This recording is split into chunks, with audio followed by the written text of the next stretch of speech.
We proudly welcome artist Samantha Sherry as our sponsor on the How to Love Lit podcast. Sam is a world-class artist specializing in animal portraits. We invite you to check out her work at samanthasherry.com. Tell her Christian Gary sent you. Again, samanthasherry.com.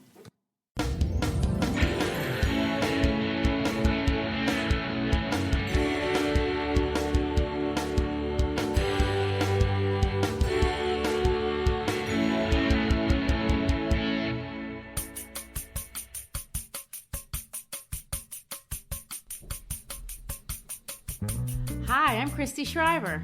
And I'm Gary Shriver, and this is the How to Love Lit podcast. Today, we're introducing a new book, and I always love New Book Day because on New Book Day, we get to talk about the author's history, the author's philosophy, all the things that influenced the author to create the book that we're looking at. I'm very excited about this month's book, too.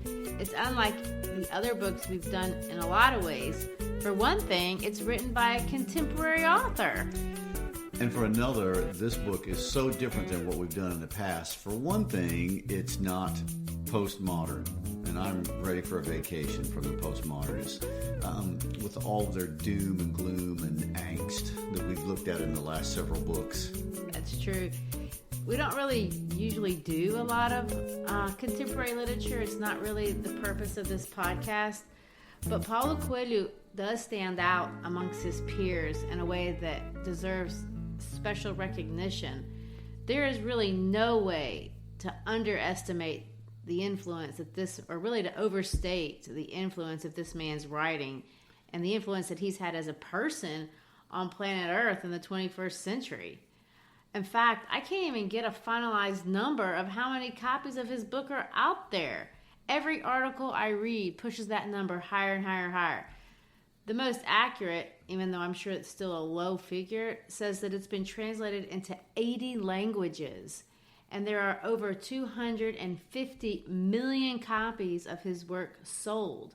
Just The Alchemist has sold over 150 million copies, and that was by 2015 when they released the 25th anniversary copy. He is in the Guinness Book of World Records for the most translated book by any living author.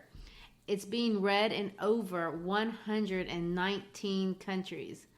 Another funny record that he holds, I think it's funny, he has signed more translations of his book in a single setting than any other author.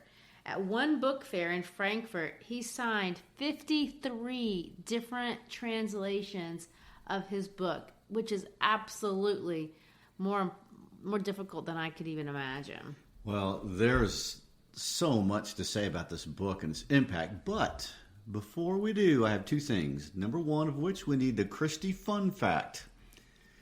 You are so silly. Well, anyway, here's the Christy Fun Fact for today. First of all, you may not know this, that Christy has fired a fully automatic machine gun in the country of Vietnam. Well, that made it sound bad. It was a tourist thing. Okay.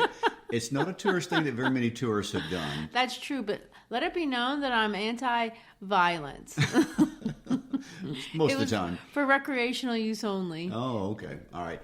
And secondly, as we promised in the teaser for our last episode, I was going to put Christy on the spot to say something in Portuguese in every episode because the author of this book is Portuguese. Off the top of your head, give us a Portuguese phrase.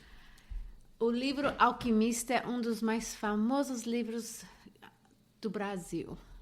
And I just said that The Alchemist is one of the most famous books in Brazil, which isn't a very deep thing to say, but you caught me on the spot. I put you on the spot. But I would like to note that for people who speak Portuguese and our Brazilian friends, I'm sure they recognize your accent is 100% authentic. So just thought we'd throw that out there. Anyway, getting back to the book, we're talking about what an impact he's had. What I find interesting, it is not just a Western phenomenon, but it reaches people cross-culturally in ways that's completely unheard of. No author's had this kind of access. In fact, he really isn't all that famous inside the United States, although, ironically enough, The Alchemist has been on the New York Times bestseller list for over 400 weeks, and that was a figure from back in 2016. It was on the French bestseller list for 5 years. In an interview with Coelho, he humbly explains, and that really is his demeanor, that his books are most successful in many parts of the world that are under great stress, which is an interesting observation on his part. In both Iran and Israel, there is one of his books in 25% of the homes in those two countries. Now think about that. That means that almost a quarter of the homes in countries as adversarial as those two countries share a love for this man and the message that's in this book. There's really no explaining it. And we're going to speculate, of course, with the best of them on this podcast, that what is the reason that this book resonates with so many people from so many different places and so many different cultures. What is it that Coelho has learned, and what's he saying that everybody just really wants to hear? So before we get into that question, and I think we are going to address it a little bit at the beginning of the book, I think it's just an amazing story how the book got published at all, and it kind of a reflection of his whole story.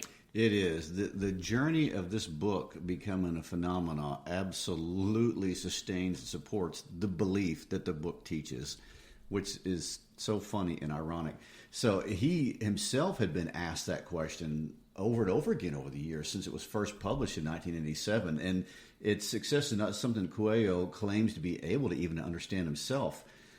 In fact, originally it was a flop, and it was first published and then pulled by his first publisher after only printing 900 copies. Don't you wish you had a first edition of that? Coelho was not a known writer and had no successes, and he went knocking on doors and found another publisher who took a risk on him, a reason the publisher can't really explain either, by the way, which even more ties into the theme of the book. It was a small risk, and because of that, Coelho, fortunately for him, got to keep the rights to the book. So the first 3 years, it sold 500,000 copies in Brazil, which is respectable, but nowhere near what it was going to achieve worldwide. The big breakthrough came when HarperCollins decided to translate and print the book in English in 1993, and then after that, the rest is history.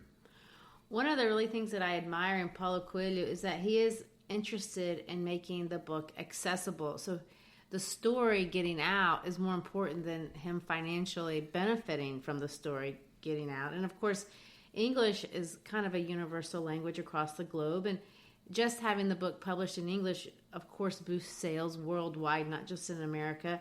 But Coelho really did two things that pushed this book kind of into hyperspace, if you want to use a Star Wars analogy.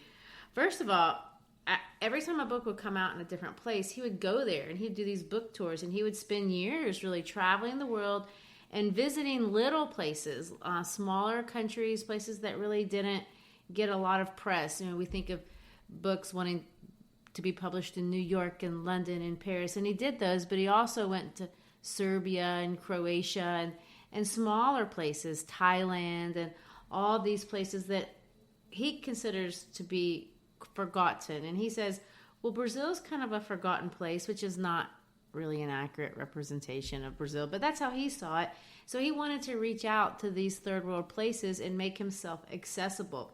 Another thing that he did is he took a real personal interest in making sure that these books got translated properly in all these languages. So he would change some of the things that he said depending on where he was in the world. He also was very involved in price setting in each country.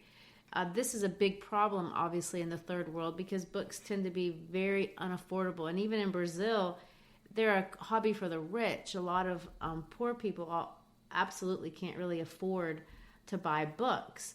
But what I find is really hilarious, by the year 2000, of course, he'd made a fortune off of his books, and he decided that he wanted to make his book free. So he sets up a website that he calls Pirate Coelho, like encouraging people. It's called Pirate Coelho. And if you go to Pirate Coelho, and anybody can do this, you can do this today, you can download his work for free of charge himself. He doesn't charge for it.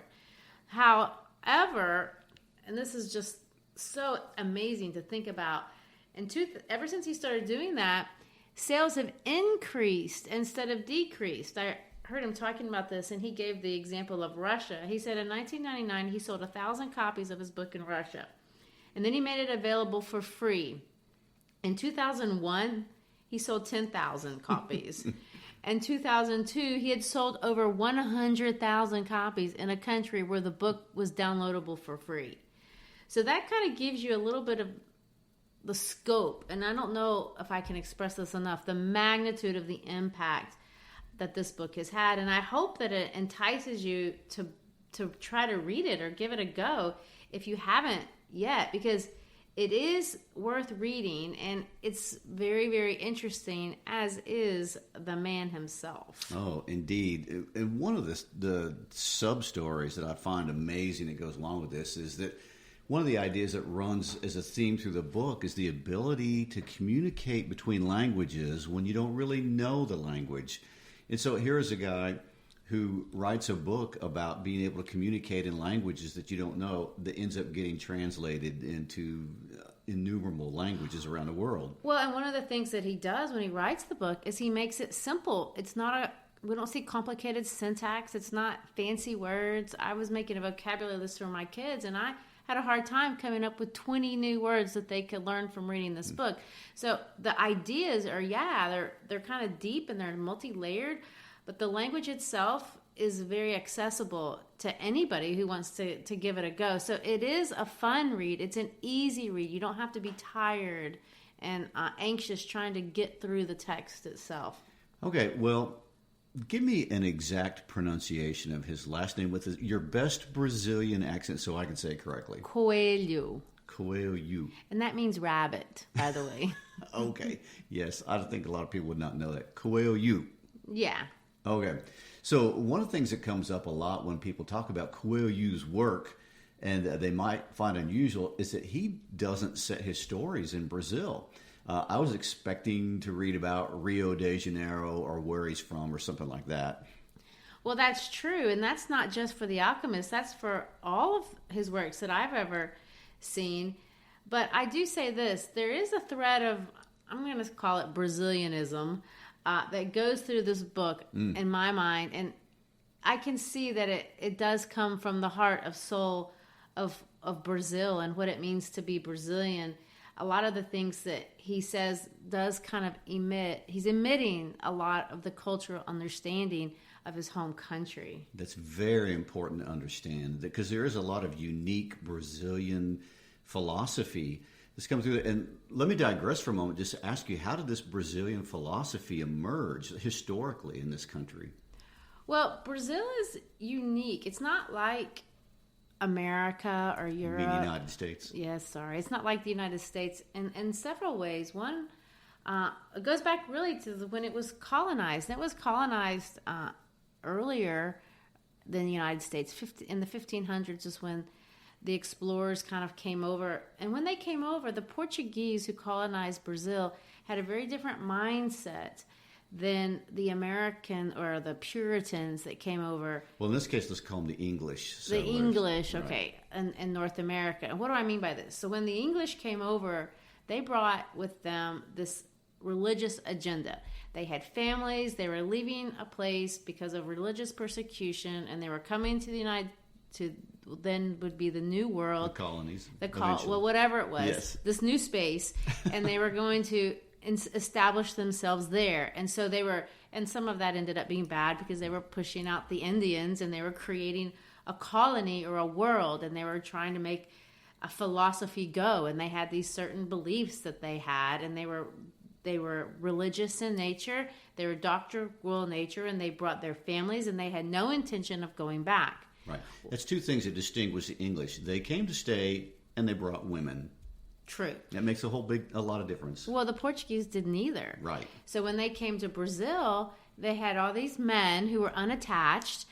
They weren't really interested. They were looking for gold. They were looking for pau-brasil, which is this wonderful wood that they have down there. And they were really wanting to enrich Portugal back home.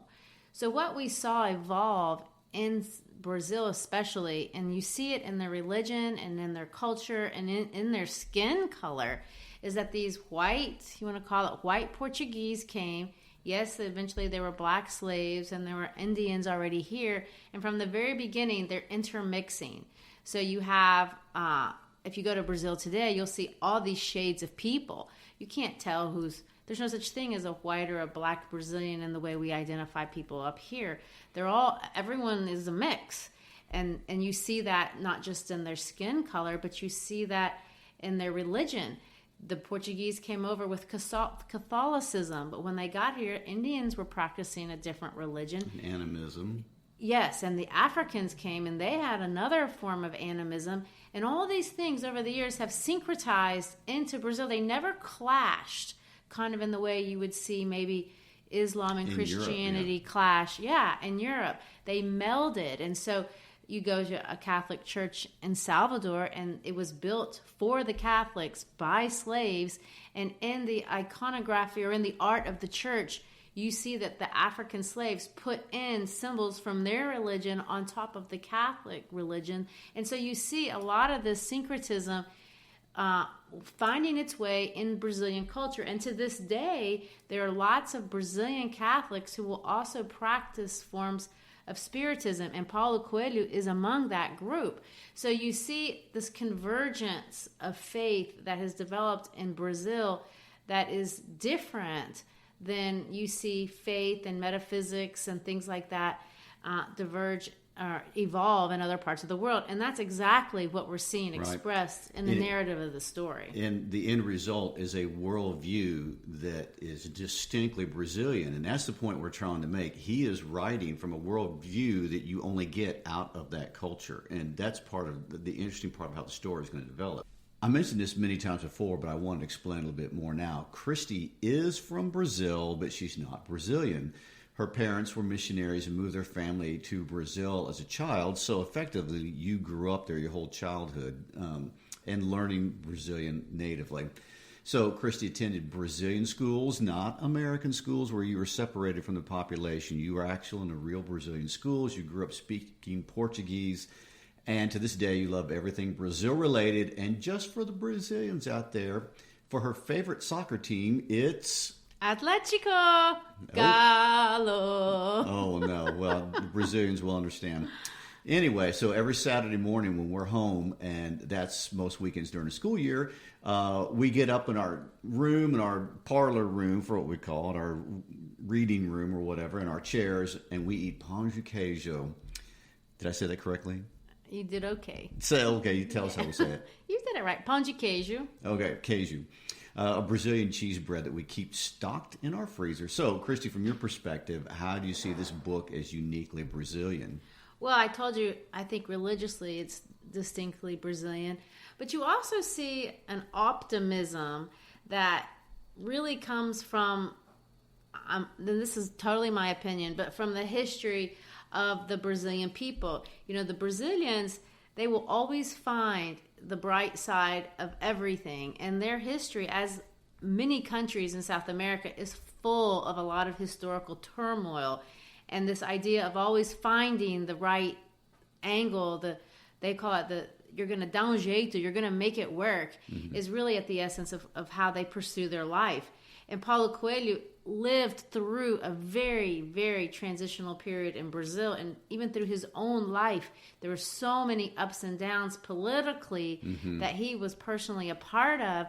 These, I feel like, have come out as he tells his story, this idea of pursuing and never giving up and never allowing yourself to surrender to this culture of victimization that's really popular right now, is at the core of his ethos as a human and at the core of his story.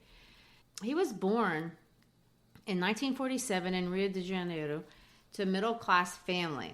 Now, his parents weren't necessarily religious people, and his father was an engineer. In fact, they were really kind of scientific.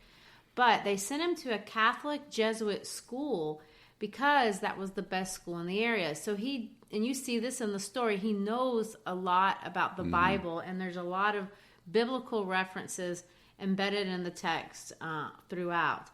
His mother really wanted him to be an engineer, which of course is totally understandable even to this day. But in Brazil, it was really important, especially back in those days, to have a very marketable degree. Brazil economically has been, it's been a wreck, and especially during those years. And it wasn't a democracy. And in fact, it was a military dictatorship, and it remained a military dictatorship all the way through his life until 1985. Now, by that point, I was already living there, so I can kind of remember, even though I was a child and I didn't understand what all that meant, I can remember people talking about stories about relatives or people they knew going missing.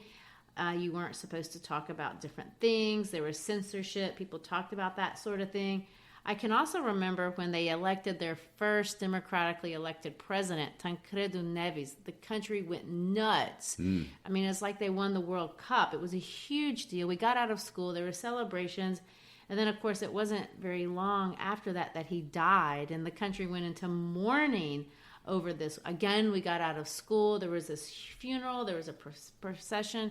He was from Minas Gerais, which is where I was from. And so these are things that I remember and then impacted me of the enormity, and of course I didn't understand at the time, the enormous consequences of these transitions and these political transitions that affected the currency. They changed their currency 3 or 4 times during that time period. The inflation was a huge problem, and all of these things were impacting the daily life of everybody in the whole country. So when he told his mother that he was going to be a writer instead of an engineer, she thought he had flippin' lost his mind. And so did his father, to the point that they actually had him committed to a psychiatric hospital. and he had to go through all this stuff, which included electroconvulsive therapy. Well, electroconvulsive therapy is used as an antidepressant technique, so... Well, anyway, I don't know why they were couldn't believe what he was doing. They thought he'd lost his mind. He was making choices that they didn't agree with. They said, there's some documentation about why they put him in there. And if you read it today, it looks, no one would put you in a hospital for that now. But they just thought he was a lunatic. And it had everything to do with him wanting to pursue art, and music, and writing, and all this stuff that they just thought was absolutely meaningless. Well, the stint at the hospital didn't fare well. I can't imagine it would. He ran away twice, and they finally just discharged him. And he went back home, and they conceded that, okay, fine, you don't have to be an engineer. But I feel like that there was problems in the family relationship, as you can imagine there might be if that were your parents. So he leaves home. And he goes, and this is what he says. He says he went to live a life of, quote, sex, drugs, and rock and roll. And that, for most people, doesn't go well. I mean, the people that I know that have said left home and quit school and go on to sex, drugs, and rock and roll, that can be disastrous. But in his case, Coelho figures out a way to make it work. He runs into this guy named Raul Seixas. Now, Raul Seixas, if you're not from Brazil, you probably haven't heard of him, but he is super well known. He's almost like their version of Elvis Presley or John Lennon, or, if you want to go back to our allusions, he's like the Robert Burns of his generation. He was writing songs in a Brazilian style, using some of the local culture and art of their music, but he was making it rock and roll for real. And Paulo Coelho hooks up with them, and they start writing songs that become financially successful. So all of a sudden, Paulo Coelho actually becomes rich.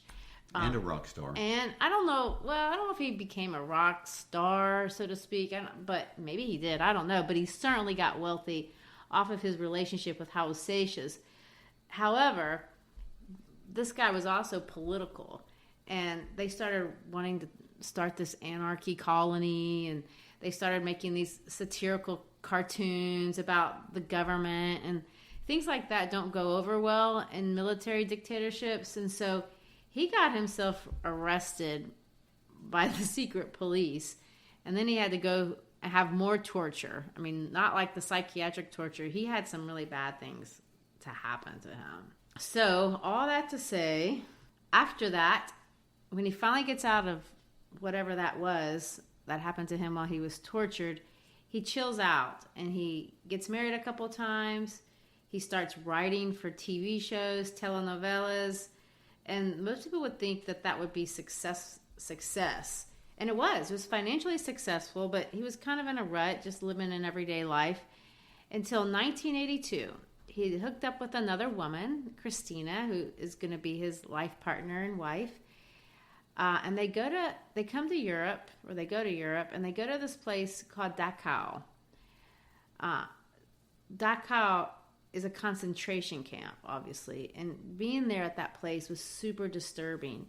And while he was there, he had a vision of a man, and he calls this man Jay. And in the vision, Jay speaks to him. A few weeks after the vision, he's in this cafe in Amsterdam, and he runs into the dude in real life. And this guy, Jay, tells him to go back to his Catholic faith, something that he abandoned for years for his rock and roll stuff. And Jay said that if he would do that, he would see the image of God in everything from now on. So Coelho takes his advice, and he takes that pilgrimage. It's a famous pilgrimage between France and Spain to Santiago de Compostela. And this experience changed his life completely. He comes back to religion, he comes back to faith, and well, in a practical way, it's the basis of the pilgrimage, which is the first book he ever wrote. And after that, well, the rest is history. You want to jump into the story? Let's do it. The story is set in Andalusia, Spain. I didn't even know where that was when I first read the book, and I certainly had never been there, but you've been there. So tell us about where is Andalusia, and what is unique about that part of the world? Well, it's interesting because usually you're the travel expert, so this is the only time I've ever had one up on you. So Andalusia is a southern region in Spain, and what's interesting about this southern region of Spain is going to contain a couple of major cities. That it's got Seville, Granada, Malaga, the Costa del Sol region. And what makes it unique is that it's been the epicenter of three major cultural historical periods. So one of its earliest organizing principles was the Roman Empire. So it was a Roman colony for 700 years. And then the Moors move in around 700, 715, somewhere in that time period. And so now it becomes a Muslim headquarters. And then after about 700 years of Muslim rule, in 1492, Queen Isabella brings it under Catholic rule. And so now it's under Western rule and modern Spanish rule right now. So this is really, as far as I know, the only part of Europe that has had such a deep Roman history, such a deep Muslim Moorish history, and such a deep Catholic history, all wrapped up in one area. So, and was it a warring place, or were they living peacefully for all those years? Oh, well, during the Roman time, there were endless wars in the region. And at one point, the Goths from Germany, not the Goths who wear all black and, but the Goths from Germany basically wrest control from the Romans, and then eventually the Moors move in and take over. So you can go to these cities, like you can go to Seville and see the 2,000-year-old Roman aqueduct that runs right through the middle of the city. It's still there. If you go to Granada, you will see Alhambra, which is the Moorish fortress that was built early on during the Moorish rule. Right there was a symbol of the Moorish power in Spain. So anyway, it's very different. You have Madrid in the western part of Spain. You have Barcelona in the eastern part of Spain. They're very different politically. They have political problems. They have political disagreements and cultural disagreements. But this Andalusia area is unique even from the western side with Madrid and the eastern side with Barcelona. They have a history unlike any other spot in Europe. So it's interesting he picks this spot for the story. Well, and I didn't realize until you told me how close it was to North Africa. It's just a couple of hours. Well, and then you have Gibraltar, which basically you stand in that, you can look at Gibraltar and look and see Africa across the strait. But yeah, it's the Andalusia area is just across the Mediterranean from the coast of Africa, north coast. Well, this convergence of faith in one place is going to be an idea that we're going to see throughout the book, and it's an important idea in the story. So it matters that I feel like that's the place that this story starts, and it's also going to be the place that this story ends. All right, so let's jump into the beginning of the story and talk about it a little bit. And we're not getting too many details of the story. We'll flesh that out as we go along, but we do want to introduce you to some things that are going on. So the book starts off with a prologue about Narcissus, and it's not the traditional take on the story of Narcissus.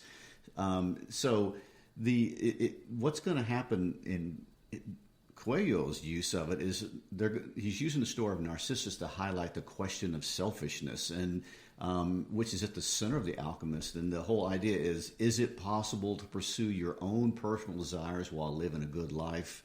And the theme is, in the case of Santiago, the answer is yes, you can do that, which is contrasted with the traditional myth of Narcissus. Sure, because then which the is usually negative. is the story of the guy who stares at himself in the lake, and he's in love with himself so much that he doesn't eat food and dies there. Well, I would like to point out him falling in love with himself and staring at his image in the lake was actually a curse, and it had all the appropriate results of a curse. Well, true, but the idea that Coelho is bringing out is, we think of admiring yourself and loving yourself is very negative, narcissistic. No one wants to be a narcissist, but there is importance in doing that, in valuing yourself. You should take care of yourself like you matter in the world, and that's a starting point. It is, and we are definitely not going to go down the road of pathological narcissism. That's just a whole different treatment for. If we want to go back to postmodernism, we'll go back and discuss that. But no, the whole idea of this of the prologue right here is we're throwing out the idea: is it selfish to pursue your dreams? And what Coelho is going to say in the rest of the book is it is absolutely not. It's actually a good thing, and you're in agreement with the universe if you pursue your dreams. Is his theme. And it brings goodness to other people. So we see this. I want to start off just by going through a couple of pages of the story. And the first sentence of the whole story says this: the boy's name was Santiago, and it's a short sentence, which means when authors write short sentences, they want you to stop where the period is, and you're supposed to breathe. So why stop there? Well, you stop at the name. Santiago is Spanish for St. James. Now, you have to know who St. James was in the Bible to make sense of that. But St. James was the first disciple, or one of the first disciples that Jesus ever called. And when Jesus calls James, he doesn't tell him, I'm going to be doing all this, that, and the other. He just says, follow me. And so following the voice is the pursuit that he's going to talk about and develop throughout the story. And of course, this isn't a New Testament idea. The call to adventure is in the Old Testament. When God calls Abraham, he calls him to leave. Mm-hmm. Go out. I'll tell you later. And the call to adventure is archetypal in books everywhere. Yes. So it's the journey of the hero story. Go and follow the dream. The boy's name is Santiago. Well, that's a lot in just sentence one. Dusk was falling as the boy arrived with his herd at an abandoned church. The roof had fallen in long ago, and an enormous sycamore had grown on the spot where the sacristy had once stood. So we see a picture of a church that's been abandoned. We see this confluence of religion and nature, because inside the church there's an enormous sycamore tree, and it's growing at the spot of the sacristy. Now, the sacristy is the room where the priest prepares the service that he's going to offer to God. And in this space, there's trees, so there's nature, and it's bigger than, say, the church itself.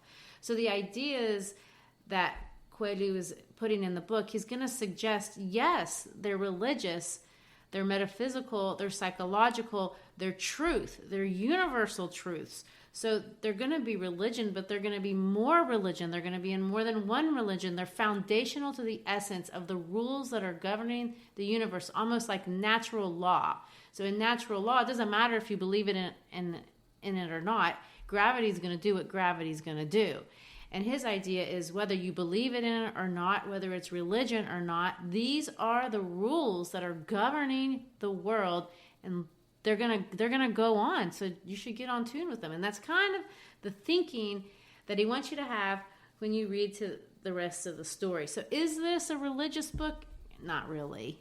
Is there a lot of religious reflection in here? Yeah, and if you are a religious person, it's a great discussion to have with the people in your community of faith. To what degree are we going to go with him on these ideas? Mm-hmm. And he's welcoming that kind of discussion.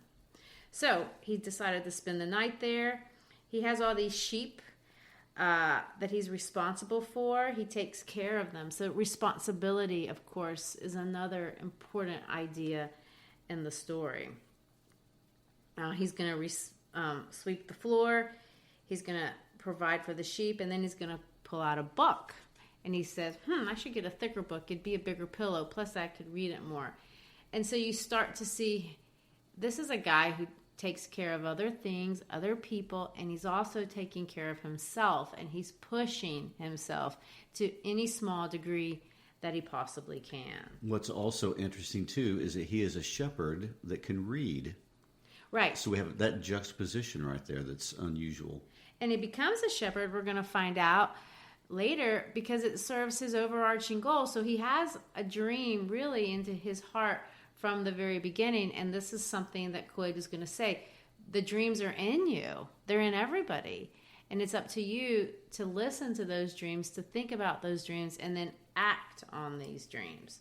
And he gives that whole dream idea a name.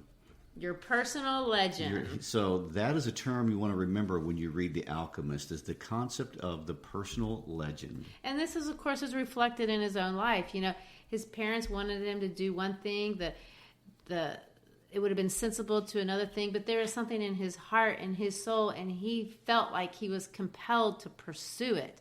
And these are one of the dogmas that he's going to say is ruling the universe. You didn't put that in you. It's in you. Somebody else put that in you, God, the universe, whatever. And your response to that is your responsibility. So we see him taking the responsibility of that. He takes care of these sheep.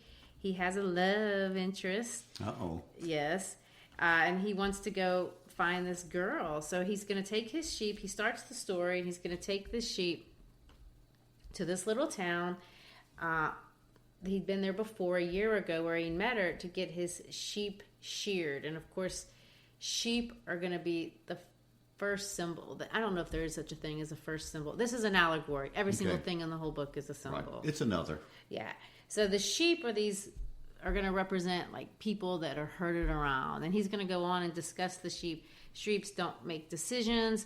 They only care about eating and drinking, getting food, getting water. Now, they're interested in getting good food and getting better water, but that's the sum of their existence. They're content. They're content to just eat, drink, do nothing else.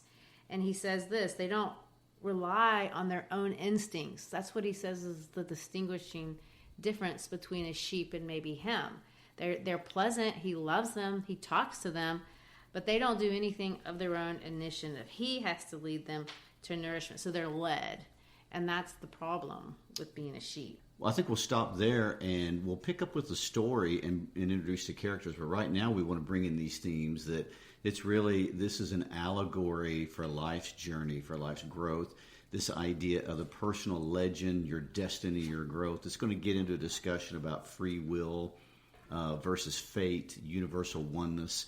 And he's going to bring all this out in all these characters as we go into future episodes of this. So, anything else you want to add, Christine? I think that's it. Okay. It's a fun book. It's going to be encouraging. It's designed to encourage you, and it's designed to encourage all of us. And I feel like the numbers speak for themselves. Worldwide, no doubt. All right, so we would love for you to hang out with us for the next few weeks as we talk about this book. And if you want to know more about what's going on with the How to Love Lit podcast, check us out on the howtolovelitpodcast.com page. We have information there for teachers. If you're a classroom teacher, we have resources for you on how to use those podcasts in a classroom and how to teach with it. And we would like for you to use those resources. Check them out. Follow us on our Instagram page. Follow us on our Facebook page. We'd love to have you along as we go across Africa and Spain and everywhere else with Santiago. Peace out.